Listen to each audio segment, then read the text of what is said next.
Days of Our Lives, spoilers for the week of August 25, 29, reveal that Phlilip Kyriakis will find himself a new bedroom partner, while Kristen DiMera's prison return plan panics Rachel Black. Let's discuss some of the stunning moments that Days has in store. After Kristen loses it in the courtroom, she may claim she's the one who pulled the trigger on EJ DiMera. It should be Kristen's desperate attempt to keep Rachel and almost everyone else in the dark on what really played out. Of course, EJ now recalls that Rachel confronted him over Rachel Blake's whereabouts, but she didn't actually mean to fire at him. Even so, the trauma of it all was too much for Rachel, who developed dissociative amnesia as a way to cope in the aftermath. However, Foster recently gave Rachel a book about a young heroine whose key is trapped inside her own mind.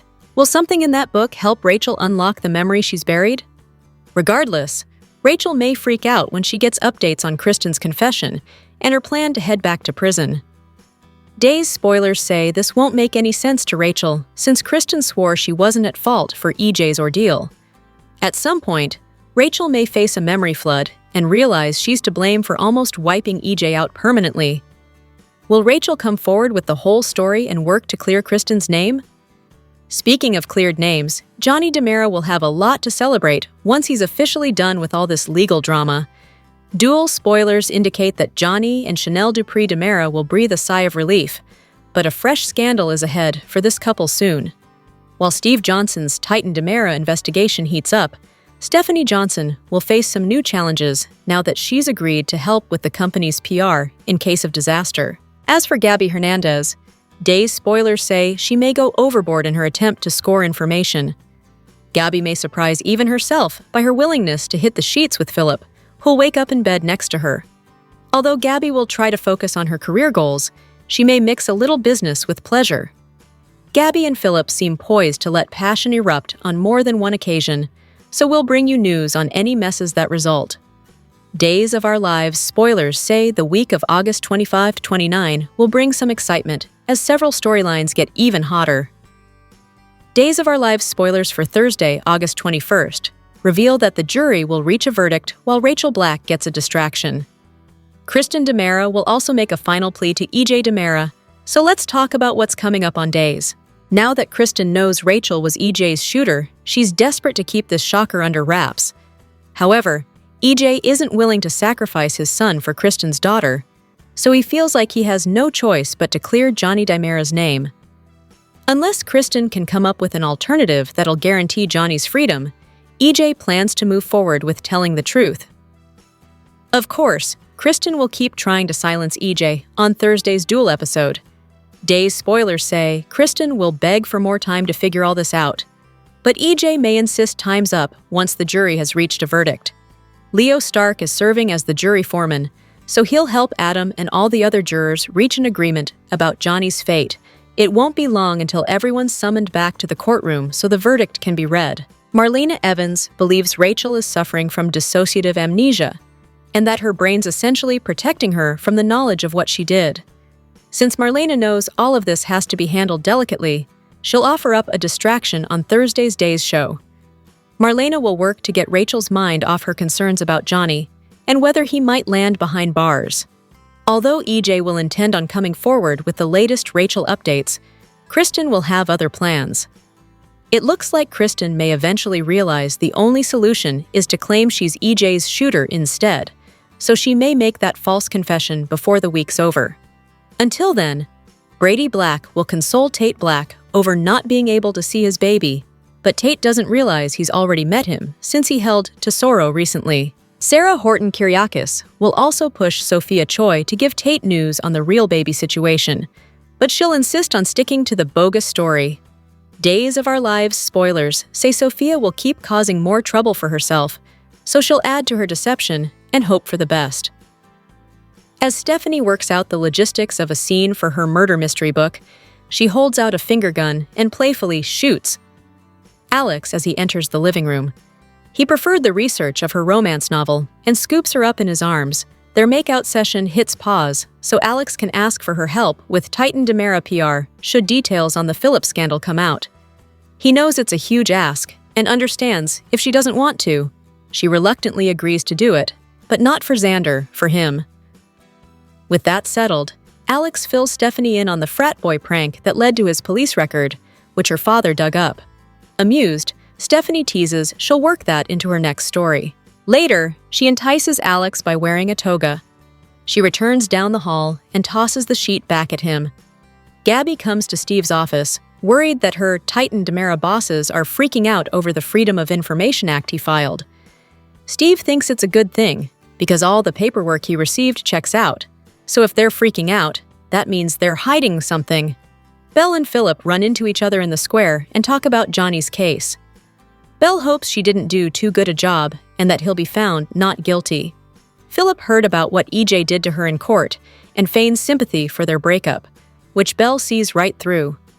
Regardless, if she needs someone to lean on, he's there for her. Gabby approaches as the old friends/exes sit with coffee. Belle leaves to meet Steve, leaving Gabby to so innocently invite Phlilip to lunch to chat about work.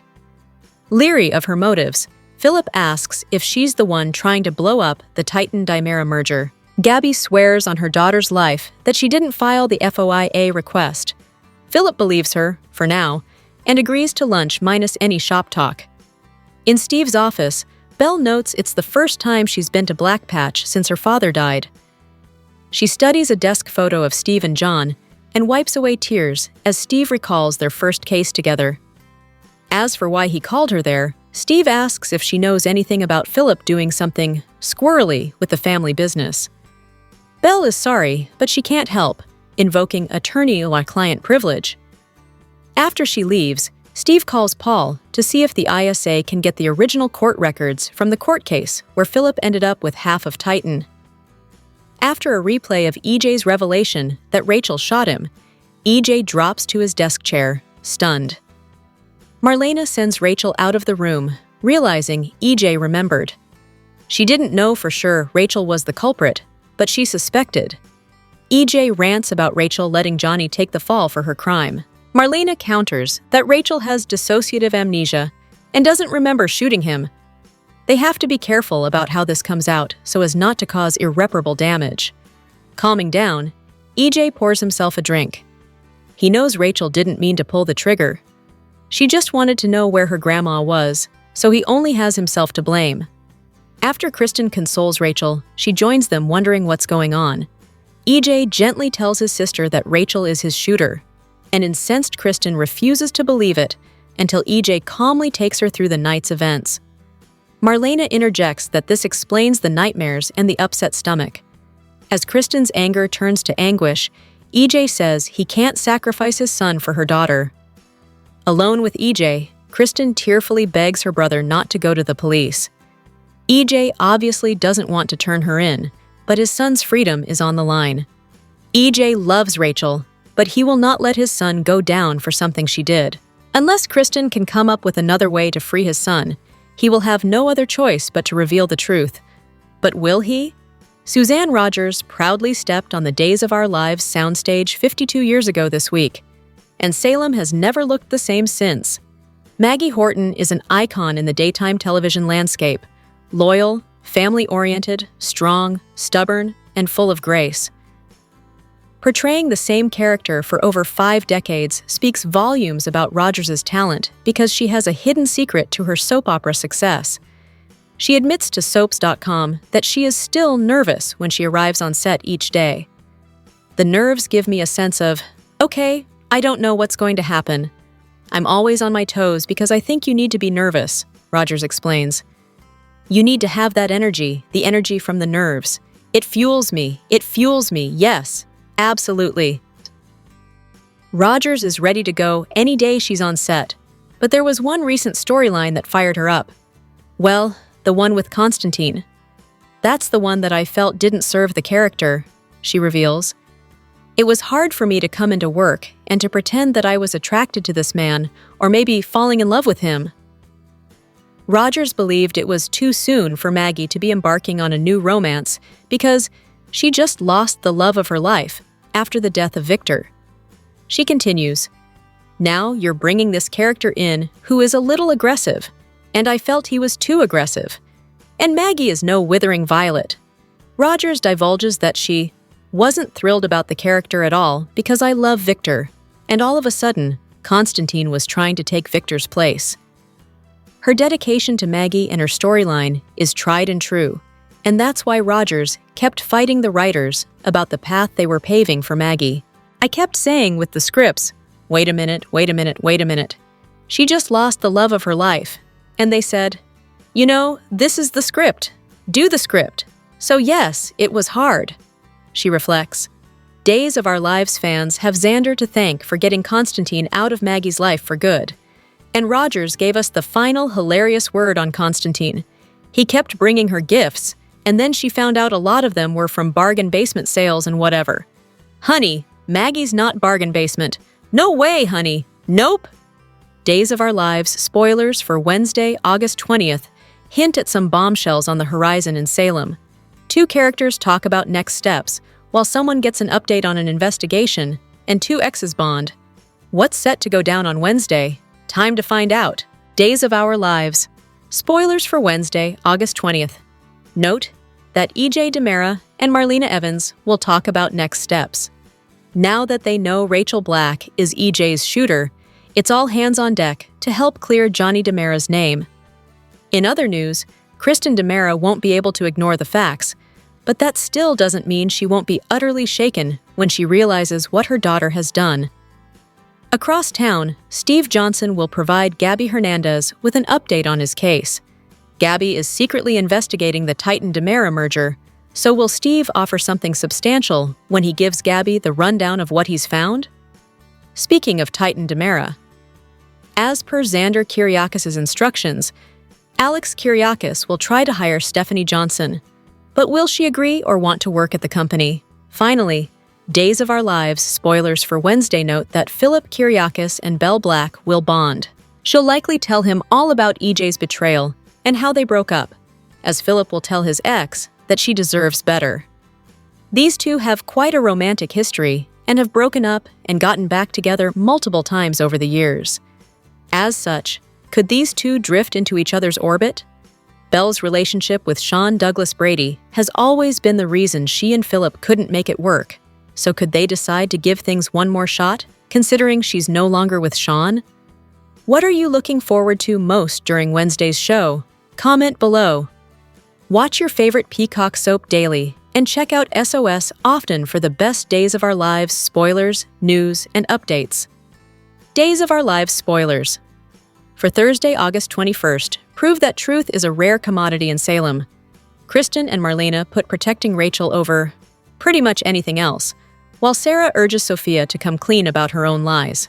As Soap Hub predicted back on August 13th, EJ's shooter, the she, his conscious mind wouldn't allow him to recall, is Rachel. Considering it's not even the brat's first attempt at murder, she was a party to killing Ava so her mommy and daddy could reunite and live happily ever after. No one should really be surprised. Yet Kristen still is. She intends to protect her little darling from the consequences of this action, the same way she protected her from all the previous ones. Kristen begs EJ not to use Rachel to save Johnny. Surely her daughter is much more important than his son, and EJ should realize that. Meanwhile, Marlena tries to keep Rachel safe, but we can only hope she chooses to do it in a more psychologically healthy way. Sarah told Sophia the truth when she explained that she can't divulge Sophia's private medical information unless she believes Sophia is about to harm herself or someone else. But Sarah also thinks it would be good for Sophia to unburden herself and share her secret with her family and with Tate, who is also suffering. Brady tries to comfort his son, but Tate won't rest until he meets his daughter, which is where Sophia's honesty would come in handy. Leo is in charge of the jury deliberation for Johnny's trial. Johnny is doomed, as is the justice system. In one of the sweetest Days of Our Lives scenes in a while, Marlena bolstered Julie's confidence in herself. Ever since her husband Doug died, Julie's been in a funk and even wanted to help Marlena, who's grieving John. Julie is friends with Foster, the owner of Hourglass Bookstore, who told her he was selling the place. When Julie told Marlena she decided not to put an offer on the store, Marlena was shocked that Julie was backing down from a challenge.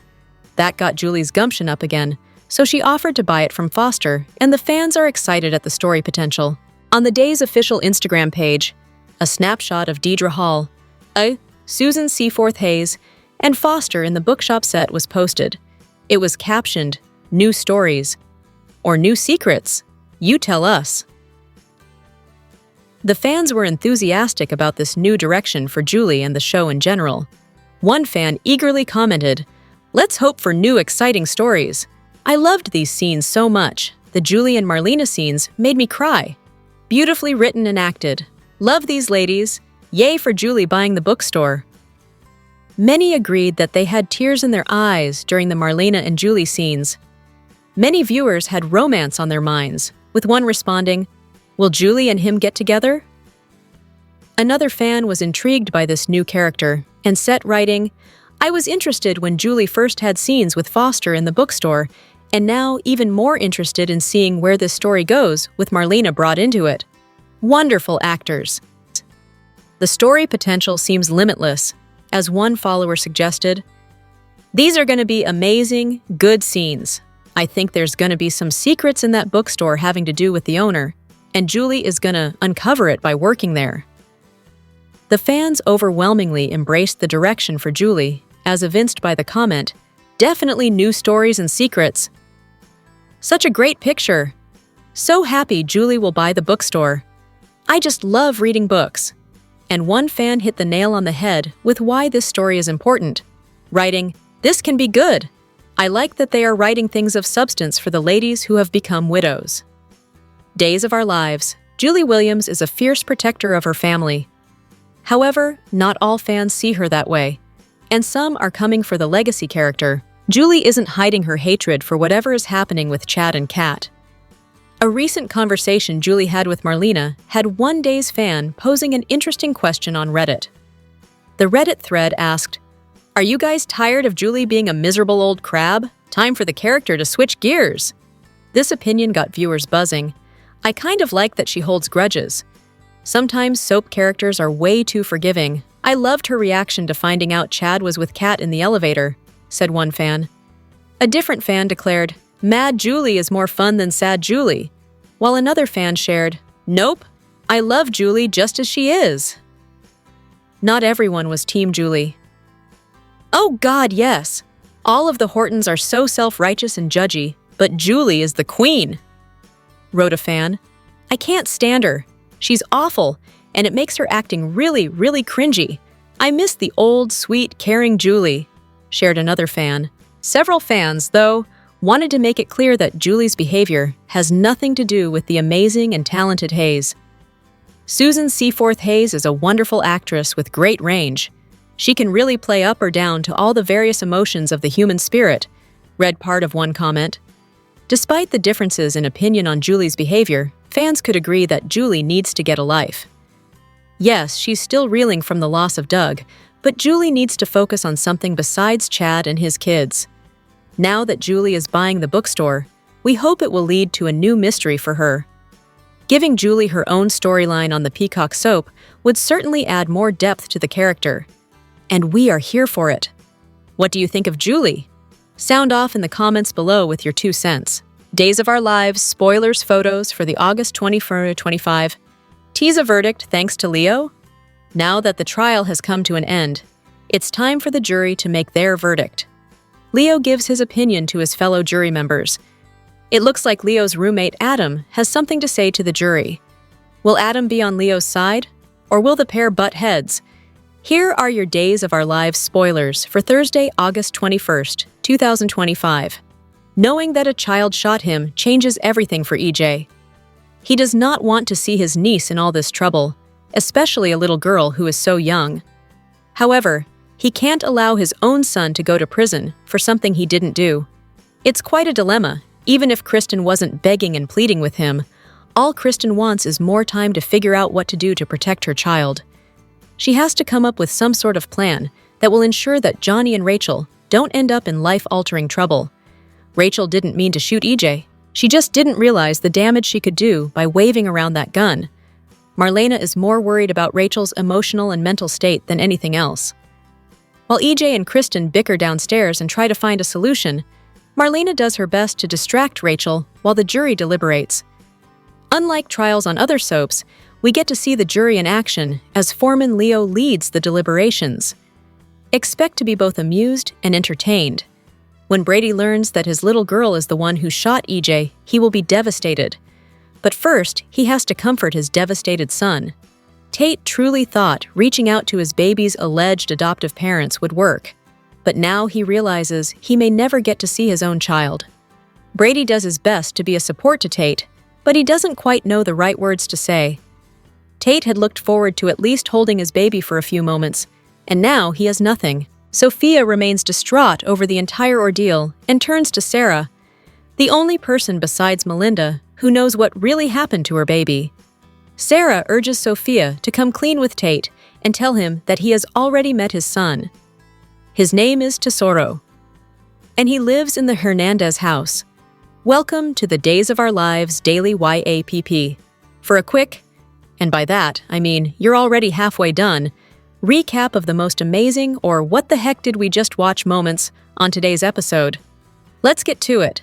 The reveal that Rachel is the one who shot EJ was not a surprise, but it was well done and filled with all of those gut-wrenching soapy emotions that make us love soaps.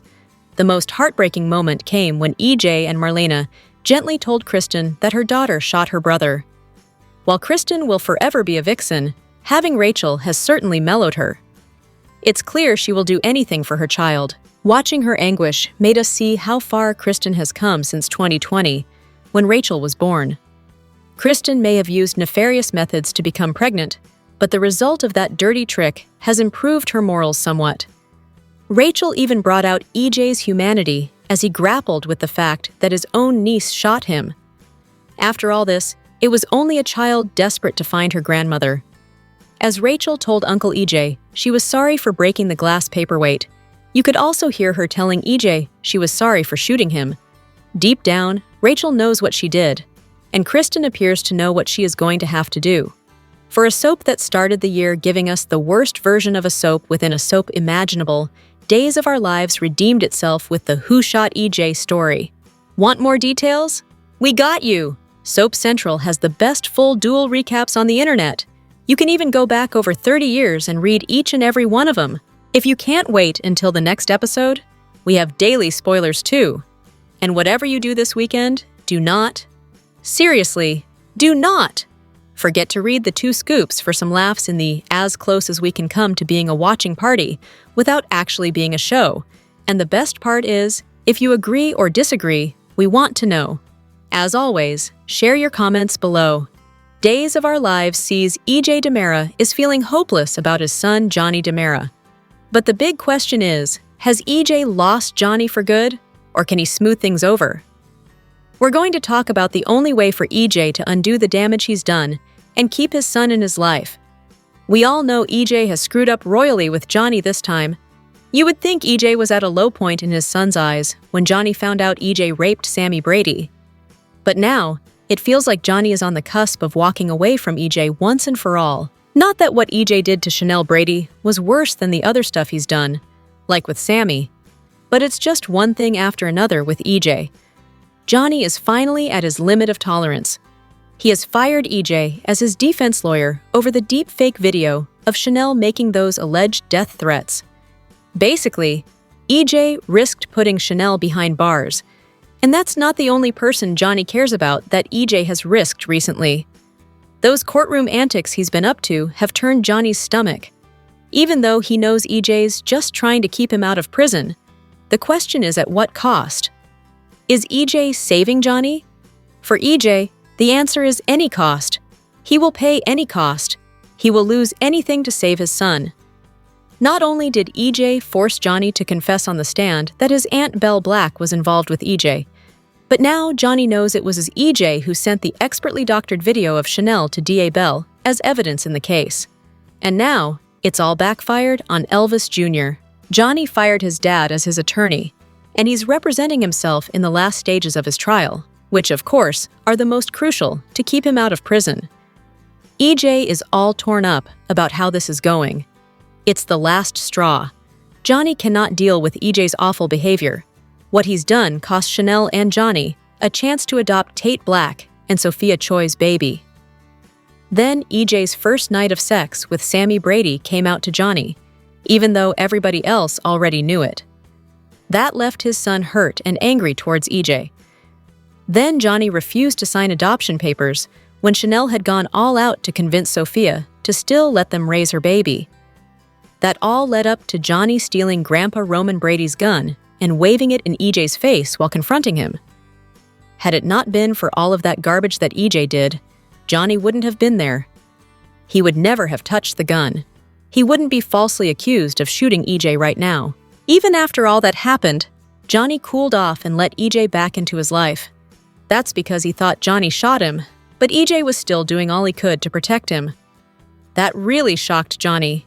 He thought, "Oh wow, Dad thought I shot him and he still wants to be there." So it did make an impression.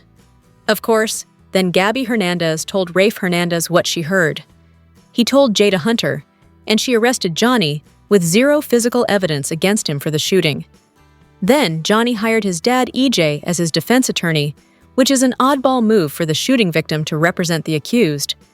But this is days of our lives, and stranger things have happened. While Johnny's DA Aunt Belle has been professional, EJ Dimera has been consistently playing dirty. After forcing Johnny to out him and Belle as boyfriend and girlfriend on the stand, Elvis Jr. demanded a mistrial because of Belle's conflict of interest. The lady judge saw right through EJ's BS, and she refused the mistrial. But that also cost EJ his relationship with Belle. Of course, Johnny was embarrassed. He told Belle he was sorry he said anything. She was really nice and reminded Johnny he was under oath, so he had to tell the truth.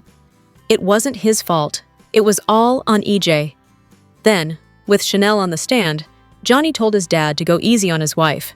But EJ was not going to stop playing dirty or doing whatever he had to do until Johnny was acquitted. That's when his son decided he's done. He point-blank told EJ he has forced him into a position to choose either Chanel or him. Johnny said he will always choose his wife over EJ. That tampered video made Chanel look so bad. If you believed it was legit, which Belle did, you saw Chanel threatening to kill EJ. But Chanel didn't remember saying a lot of those things in the video. Of course, she was at EJ's house that night, so it's confusing. She didn't make the threats. She didn't shoot EJ, but the video definitely introduces reasonable doubt because it presents Chanel as a possible alternate shooter.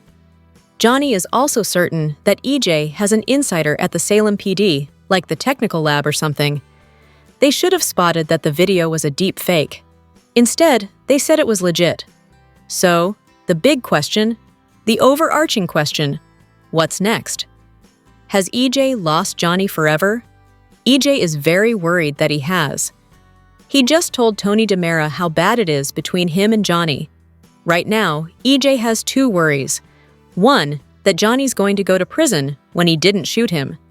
And even if he had shot him, EJ didn't want him in prison. The second worry is that Johnny will never talk to him again.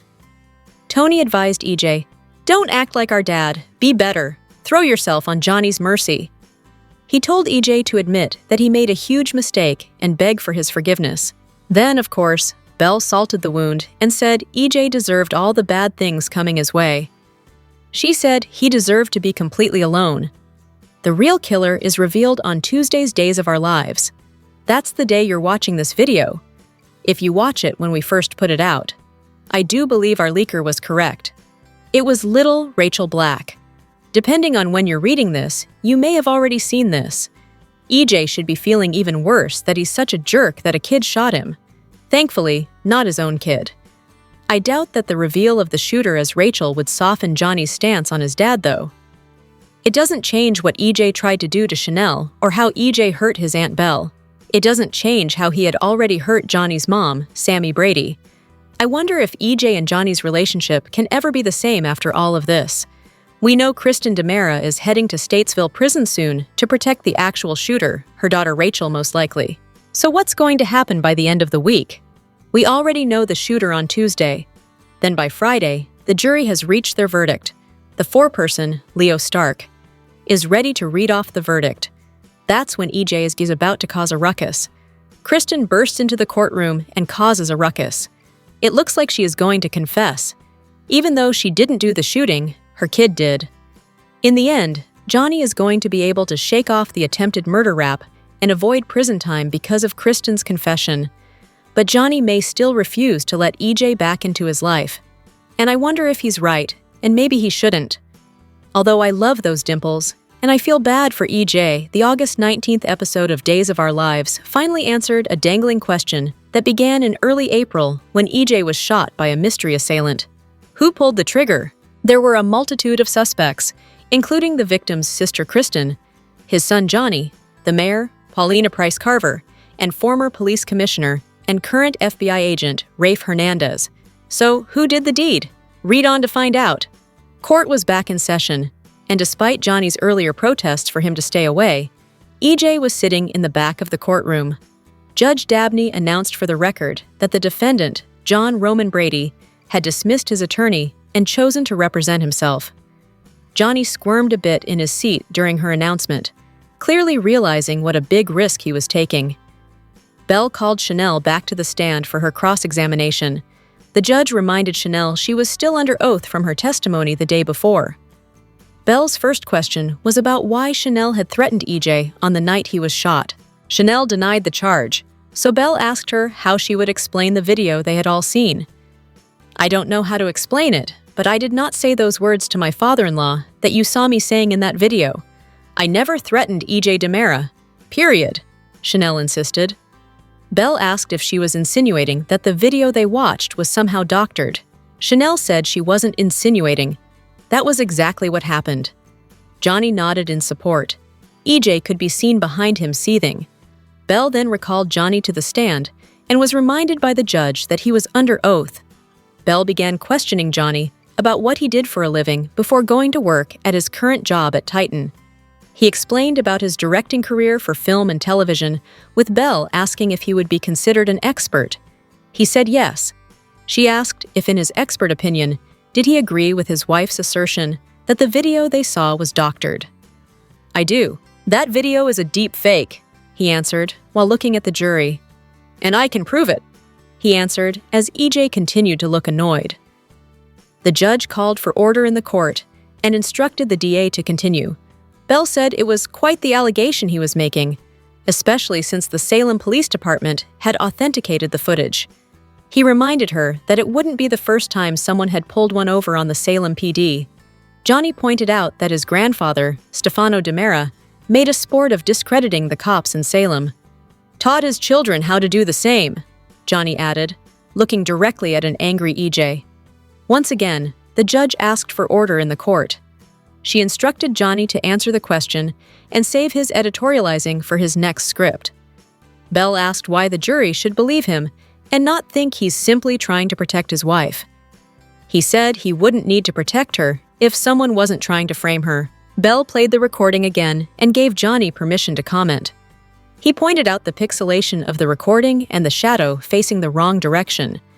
He added they didn't have to take his word. He sent the recording to one of the leading experts in the country on AI, and that the expert agreed to submit a statement backing up Johnny's assertion that the video has all the indications of being computer-generated. Johnny added that someone went to great lengths and great expense to make it look like his wife wanted EJ dead on the night in question. That was not the case. Belle had no further questions, so Johnny was instructed to step down. His father continued to look unhappy with the way things were going. Judge Dabney asked Johnny if the defense wanted to recall any of the witnesses. "The defense rests," Johnny said. The judge announced they would take a short recess before returning for closing arguments. EJ eyed the jury, wondering what they were thinking. During the break, Chanel and Johnny hugged, and she congratulated him on his testimony. He was in his element talking about film, but now he had to deliver his own closing argument. Chanel was supportive, confident that he would do a great job. In the courtroom, EJ surprised Belle. She said he should be ashamed of what he did to Chanel, but they both knew he had no shame. She then left him to stew in his own juices. Belle delivered her closing arguments first, summing up the testimony against Johnny, once again mentioning how his father, EJ, had raped his mother, Sammy. She instructed the jury to consider the facts to see if they warrant a conviction against the defendant.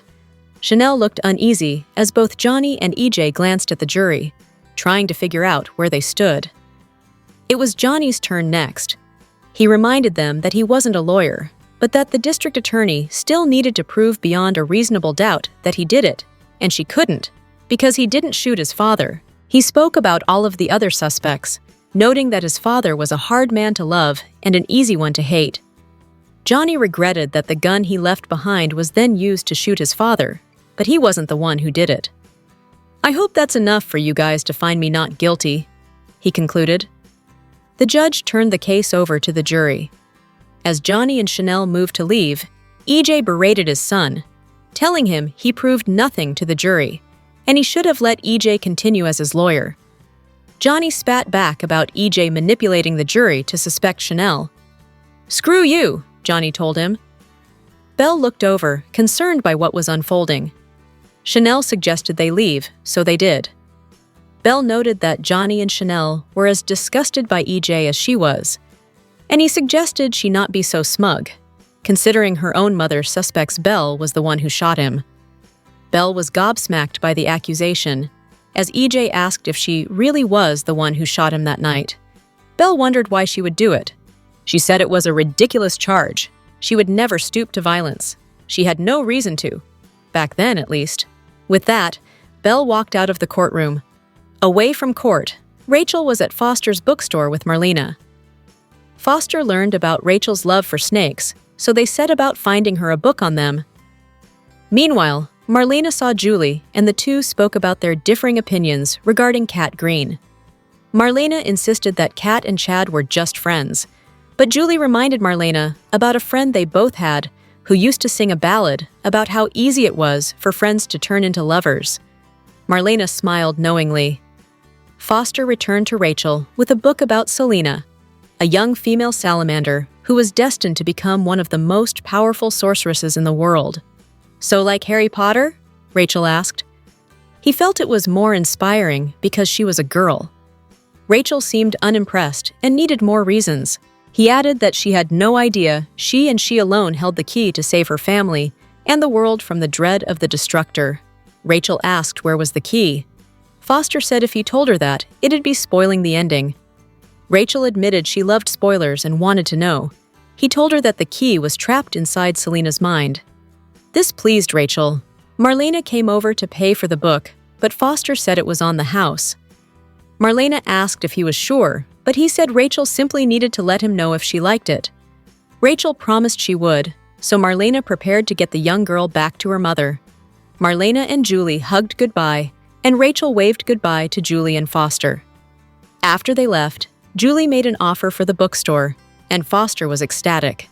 Settled on a bench in Horton Town Square, Rachel looked over her new book as Marlena broke the news to Kat on the phone that she'd have to look for another job because Marlena was taking an extended leave of absence. Marlena brought Rachel back to the Dimera mansion, where they ran into EJ fixing himself a drink. They took him by surprise. "That's because you were busy pouring booze," Rachel said, making EJ laugh. "You're becoming more and more like your mother every day," he muttered under his breath. Rachel's eyes landed on an object on the shelf as Marlena asked EJ about how the trial went, knowing that Johnny had fired him as his attorney. He told her the case was with the jury. Rachel started tossing the object up in the air and catching it, earning an admonishment from Marlena. "Rachel, honey, put that down. It's glass. Rachel, what are you doing?" EJ froze. "What are you doing?" EJ echoed, his voice trembling as he was struck by a memory, seeing a pink bathrobe-clad Rachel holding a gun on him. Stunned by this new revelation, EJ sat down hard in the chair by his desk. Grabbing a bite in Horton Town Square, Chanel asked Johnny how he was feeling. He admitted he felt relieved, mostly. Scared and nervous, too. Chanel said she did too. Belle approached them and shared her hope that Johnny would be exonerated. Belle also told them about EJ's outlandish claim that Marlena thought Belle was the one who shot EJ, which shocked Johnny. But it clued Belle into one thing. The person who shot EJ was someone both EJ and her mother would want to protect. Back at the Dimera mansion, Marlena was still trying to order Rachel to put the glass object down, as Rachel continued to do as she pleased. EJ was thrown back in time once again. On the night he was shot, Rachel refused to put the gun down until EJ told her where Grandma Rachel was. He insisted he had no idea. She accused him of lying, which he tried to deny. He asked her to put down the gun, and she shot him. EJ was jarred back to the present. At the same time, the glass object was shown broken. "Oh no!" Rachel said as EJ recalled that same look of horror on Rachel's face after she shot him. "Oh no," Rachel said, looking at her bloody uncle. Back in the present, Marlena noticed something was wrong with EJ. He whispered, "Oh my God," as Rachel stared at him. "Were you surprised that the shooter was Rachel? Does Rachel know that EJ remembers she shot him? Should EJ turn Rachel in? Share your day's thoughts in the comments section below.